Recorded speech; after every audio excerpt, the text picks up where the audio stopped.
guys, magandang gabi po. Ang oras ngayon ay punto alas 6 ng gabi o hapon. Andito po ako sa aking sugarcane plantation, Nax na.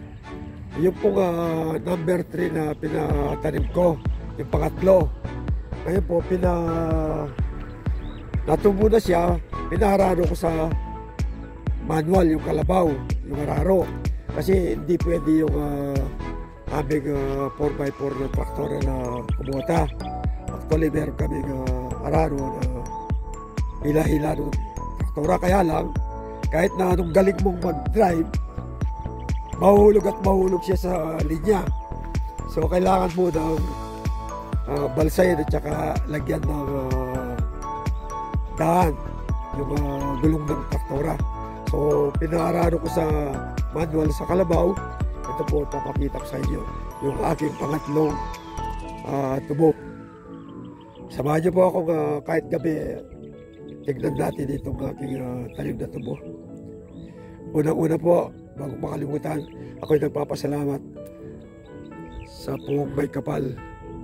Lord God, thank you po kay blessing pagkalambok kaya kami ngayon. Ingatan mo ngayon po sa lagi at i-bless mo po ang Timur-Dig farmer sa Kayabe ko. Salamat po kay blessing pagkalambok kaya kami at siya bumurang Kenny. Takal po salamat Diyos ko. In Jesus' name, Amen. Yan po. Ito na po guys. Ayun yung bagong araro ng natawag sa amin sa roll. Yung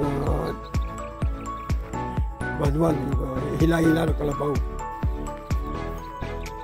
Yung po nakikita yung ibang kulay yan, yun po ay yung nilagyan ko ng ipot ng manok. Para po pag umulan, maganda po yung kalalabasan ng aking tubo.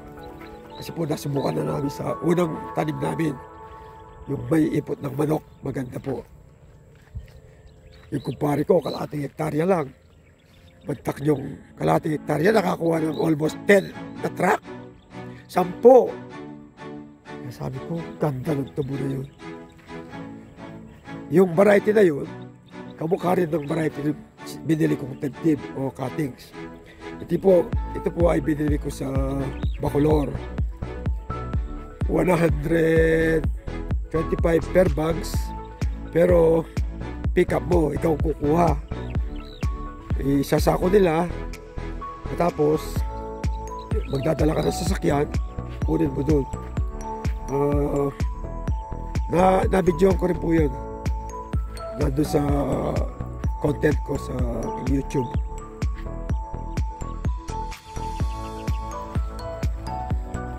Sa lahat po ng pinatanim kong tubo, masasabi kong ito yung pinaka-the best na tubo.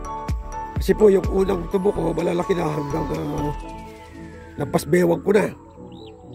Yung unang-unang pinatanim ko, almost mahigit 2 hectares po yun. In-applyan ko na ng fertilizer, synthetic fertilizer na ammonium sulfate. So, nagtataka ako, yung pangalawang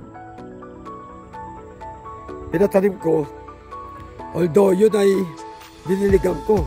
Diniligan ha, talagang araw-araw, 2 beses, binubusan ko ng tubig doon sa sako. Baga sana para merong may baon na tubig, yung tubo. Yun po yung nasa tabi ng mga poste na yan. Pagkalapas ng poste na yan, meron tubo dyan, sa akin yun.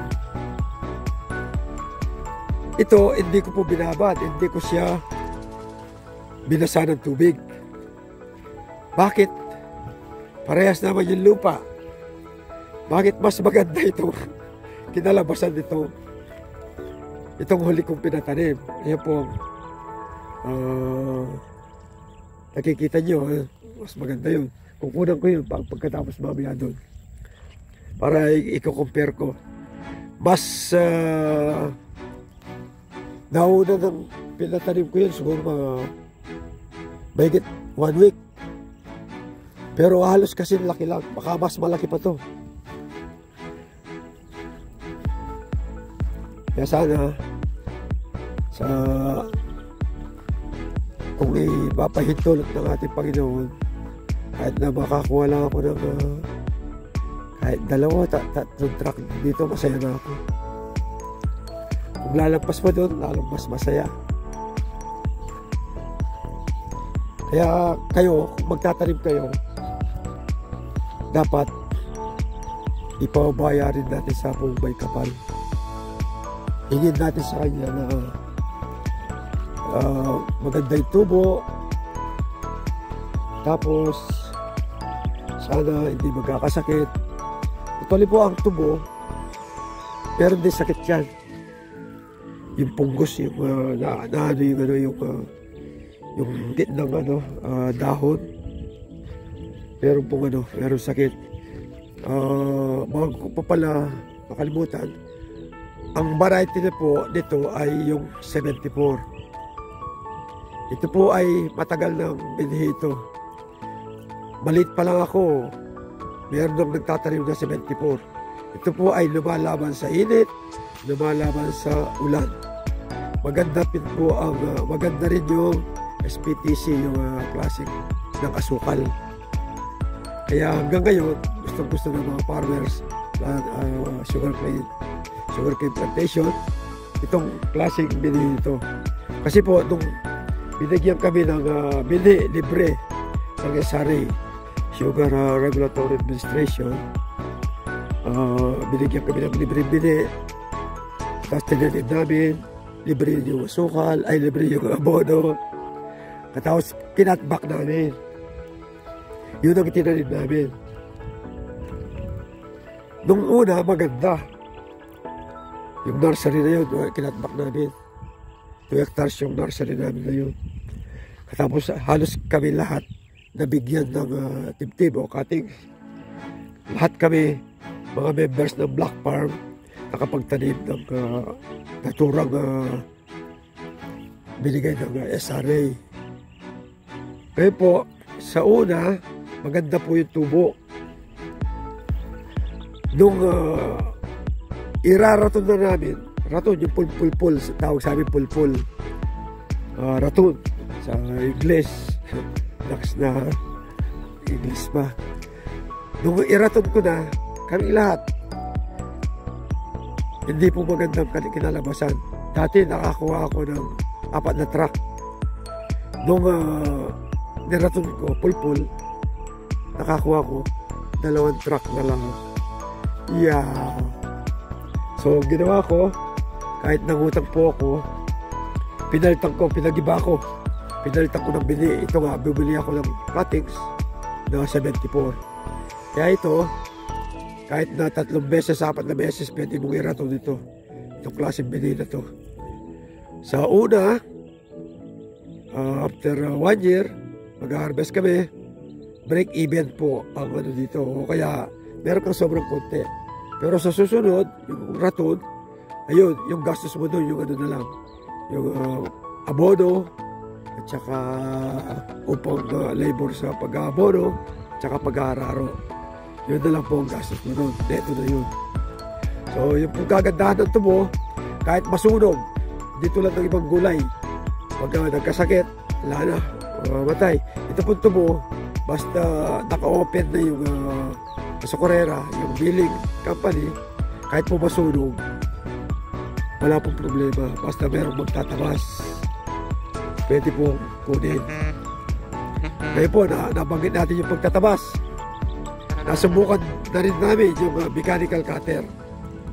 Yung pong billing company ng Luisita, billing company sa Tarlac, nung araw, nagpadala ng mechanical cutter dito. Sinubukan namin. Mabilis. Yung 1 hektarya, ilang lang. Lapat ang may 1 oras lang. Samantalang 1 hektarya sa mga nagtatabas, maghapon. Kaya lang ang hindi maganda, napansin namin, yung pong tubo, yung dulo ng tubo, yung ketapumpun. Hindi ko po yung sa dulo. Hindi ko alam sa Tagalog. Ketampun. Nadudurog po yung yung dulo ng tubo doon. Nadudurog sa blade ng mechanical cutter. Kaya sana darating araw ma-improve nila yun, yung hindi nadudurog yung tubo. Kaya hirap siya tumubo. Unlike sa tabas, yung mechanical na katambangalis, yung mga nagtatabas na tao, pag pinutol, hindi na magagalaw yun. Pero sa mechanical cutter talagang umikot kasi yung talim nun eh. So nadudurog yung dulo ng tubo. Yun po ang advantage ng tinatabas ng tao, disadvantage sa mechanical cutter. So yan po, lipat naman tayo dun sa aking isang tubo para makita natin. Ito guys, yung tubo ko na sinasabi kong nakadalawang truck lang ako ng raton. Nasa mismong tabi ng daan. Pinabakuran ko na rin to kasi yung mga nakakawalang kalabaw, pinakain itong aking tubo. Ayan po, tignan yung aking tubo. Binahabad ko yan, binuhusan ko ng tubig. Pero, tignan nyo naman ang kinalabasan. Mas maganda ng kaunti yung kanina kaysa dito. Ayan o. Gagawin ko dito para mag-supply. Pagkatapos nitong mga raro, babalsahin ko rin babalsahin. Kasi kapag may nababali, ayun, kakaroon ng panibagong tutubo uli. Panibago. Kaya yun ang gagawin ko. Dito sa ito pong variety na to, ganun din, 70-14 to. At saka yung una kong pinatanim, 70-14 yun. Yung una kong pinatanim, medyo malaki na. Yun nga, na-apply ko na ng synthetic fertilizer. Ito, nilagyan ko rin ng ipot ng manok.